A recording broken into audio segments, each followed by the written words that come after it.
ભારતના બાળકોનું બુનિયાદી ભણતર માતૃભાષામાં હોવું જોઈએ કે નહીં? 3.5 દાયકે આ સવાલનો જવાબ આપણા શિક્ષણ ખાતાએ હા વડે આપ્યો છે. માતૃભાષાને આપણા દેશમાં હંમેશા ભાષા, પ્રાંત અને સંસ્કૃતિ જોડે સાંકળી દેવાય છે. વાસ્તવમાં તેનું એક ચોથું પરિમાણ પણ છે, બાયોલોજિકલ સાયન્સ. જ્ઞાન વિજ્ઞાનના વિવિધ વિષયો પર હર્ષલ પુષ્કરણાનો જ્ઞાન સંવાદ. વિમર્શ. The woods are lovely, dark and deep, but I have promises to keep. And miles to go before I sleep, and miles to go before I sleep. American કવિ રોબર્ટ ફ્રોસ્ટની આ કવિતા મને કદાચ 6-7મા ધોરણમાં ભણવામાં આવતી. મારા શિક્ષણનું માધ્યમ ગુજરાતી એટલે ત્યારે કવિતાના અંગ્રેજી શબ્દો કળી શકાતા નહોતા. કવિતામાં લખેલા વુડ્સ, ડાર્ક અને ડીપ જેવા શબ્દો ત્યારની સમજ મુજબ અનુક્રમે લાકડું, ઘેરું અને ઊંડું એવા અનુવાદથી સમજવાનો પ્રયાસ કરી જોયો. પણ એવું સીધું ભાષાંતર કર્યા પછી કવિતાનો ભાવ સહેજ પણ કરી શકાતો નહોતો. યોગાનું યોગે એક દિવસ અમારા ક્લાસમાં શ્રી દેવેન્દ્ર શુક્લ નામના વાઇસ પ્રિન્સિપલ આવી ચડ્યા. અંગ્રેજી પર તેમનું ખૂબ જ પ્રભુત્વ હતું. રોબર્ટ ફ્રોસ્ટની કવિતા તેમણે આખા ક્લાસને વાંચીને સંભળાવી અને પછી એક પંક્તિનો ગુજરાતીમાં ભાવાર્થ સમજાવ્યો. ભાવાર્થ, અનુવાદ નહીં, બેયમાં ઘણો ફરક છે. રોબર્ટ ફ્રોસ્ટની the woods are lovely, dark and deep રચનાનો શ્રી દેવેન્દ્ર શુક્લએ જે ભાવાર્થ સમજાયો તે કંઈક આ પ્રકારનો હતો. ઘનઘોર, ઘટાદાર, ઘટ વનરાજી મનમોહક છે. મને તે બોલાવે છે, પણ તેમનું સાનિધ્ય માણતા પહેલાં મારે ઘણી જવાબદારીઓ નિભાવવાની બાકી છે.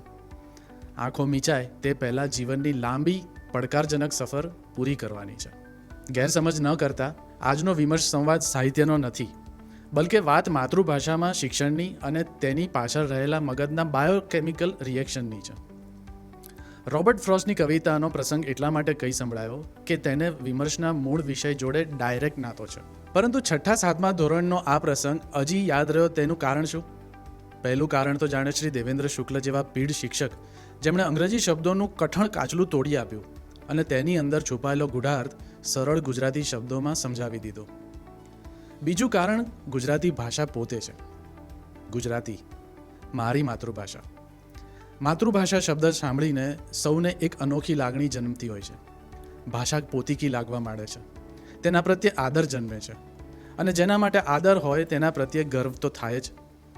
પણ એ બધી હૃદયની ઉર્મિઓ થોડીવાર પૂરતી કાબૂમાં રાખીએ. વિજ્ઞાનના સંદર્ભે માતૃભાષાની વાત કરવાની છે. મગજ પર, ખાસ કરીને બાળકોના મગજ પર થતી માતૃભાષાની અસરો સમજવાની છે. જ્ઞાન યા માહિતીને ગ્રહણ કરવી, તેના પર વિચારો કરવા, વિચારોનું વિશ્લેષણ કરવું, વિશ્લેષણના આધારે સમજ કેળવવી અને સમજના આધારે તાર્કિક નિર્ણયો લેવા. આ બધી ક્રિયાઓ જીવવિજ્ઞાનની પરિભાષામાં કોગ્નિશન તરીકે ઓળખાય છે. ગુજરાતીમાં તેને સંજ્ઞાન કહી શકાય, પણ આપણે કોગ્નિશન શબ્દથી ચલાવીએ. કોગ્નિશન એવી મનોસ્થિતિ છે જેના હેઠળ મગજમાં વિચાર વિશ્લેષણને લગતી અનેક બાયોકેમિકલ ક્રિયાઓ થયા કરતી હોય છે. બાળકના મગજમાં આ ક્રિયાઓ કેટલી ઝડપથી ચાલે કે પછી કેટલી સારી રીતે થાય તેનો બહુ મોટો મદાર માતૃભાષા પર રહેલો છે. 20મી સદીમાં જ્યાં પ્યાજે નામના પ્રખ્યાત મનોવૈજ્ઞાનિક થઈ ગયા. માતૃભાષાનું બાળકના મગજના વિકાસમાં કેટલું પ્રદાન હોય તે જાણવા માટે તેમણે જીવનના ઘણા દાયકા ચાઇલ્ડ સાયકોલોજી પાછળ ખર્ચી નાખ્યા. સેંકડો બાળકોનો અભ્યાસ કર્યા પછી પ્યાજેએ 1920માં એક વૈજ્ઞાનિક થિયરી આપી. બાળકના જન્મથી લઈને 11 વર્ષની વયને તેમણે 4 તબક્કે વહેંચી દીધી હતી. આમાં 2 થી 7 વર્ષનો તબક્કો સૌથી મહત્વનો હતો. આ અરસામાં બાળકનું વિકાસશીલ મગજ કોગ્નિશન અવસ્થાના પાટે બુલેટ ટ્રેનની માફક દોડતું હોય છે.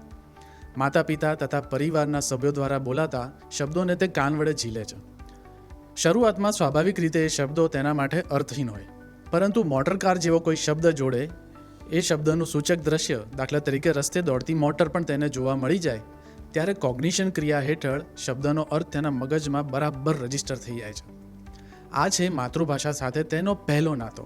સમયના વીતવા સાથે તે વિસ્તરતો જાય છે અને ત્યારે બાળકના મગજમાં રહેલા અદૃશ્ય શબ્દકોશમાં ભાઈ, બહેન, બા, દાદા, રોટલી, ફૂલ, વિમાન, ગાય, કૂતરું વગેરે જેવા બેઝિક શબ્દોનો ડેટાબેઝ બને છે.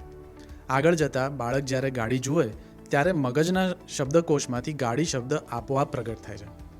બાળક જો બોલતું થઈ ગયું હોય તો એ વખતે એ શબ્દ તેના મુખમાંથી અવાજ રૂપે બહાર પણ આવે. કોગ્નિશનની આ પ્રક્રિયા દરમિયાન મગજમાં અંદરખાને શું બને તે હવે સમજવા જેવું છે. આંખ વાટે ગાડીનું દ્રશ્ય જોતાં જ બાળકના મગજમાં રહેલા ગ્રે મેટર નામના હિસ્સામાં ન્યુરોન નામના વીજળી ઝબકારા શરૂ થઈ જાય છે. નજર સામે ઊભેલી વસ્તુને શું કહેવાય એવો સવાલ તેના મગજમાં આપોઆપ જન્મે છે. કોગ્નિશનની બાયોલોજિકલ પ્રક્રિયા તે માટે કારણભૂત છે. બીજી જ સેકન્ડે પેલા શબ્દકોશમાંથી ગાડી શબ્દોનો સૂચક બીજો ન્યુરોન તણખો ઝરે છે. મનોવિજ્ઞાનમાં neurons that fire together wire together એવી ઉક્તિ છે. આનો ટૂંક સાર એટલો કે ન્યુરોન્સના ઝબકારા અને જોડાણ આખરે બાળકને નાની વયે લર્નિંગ પ્રોસેસ ટોપ ગિયરમાં લાવવા માટે મદદરૂપ બને છે. સ્વિસ મનોવિજ્ઞાની જા પ્યાજેની થિયરી મુજબ બાળકના માનસિક વિકાસનો બીજો મહત્વપૂર્ણ તબક્કો 7 થી 11 વર્ષ સુધીની વયનો છે. વર્ષ 2 થી 7 દરમિયાન માતૃભાષા સાંભળીને તે જે કંઈ શીખ્યું હોય તેને આ સમયગાળામાં નક્કર સ્વરૂપ મળે છે. નક્કર સ્વરૂપ એટલે બીજું કંઈ નહીં પણ પોતાની વાત તેમજ મંતવ્યો લખીને તેમજ બોલીને રજૂ કરવા. અહીં પણ માતૃભાષાનો બહુ મોટો રોલ છે, કારણ કે બાળકના મગજમાં રહેલો સમૃદ્ધ શબ્દકોશ માતૃભાષાનો હોય છે. છેલ્લી વાત, માતૃભાષાથી અલગ લેંગ્વેજ જોડે બાળકનો ઓચિંતો પનારો પડે ત્યારે તેને મૂંઝારો કેમ થાય છે? કારણ કે ત્યારે મગજની કોગ્નિશન ક્રિયા ખોરંભાય છે.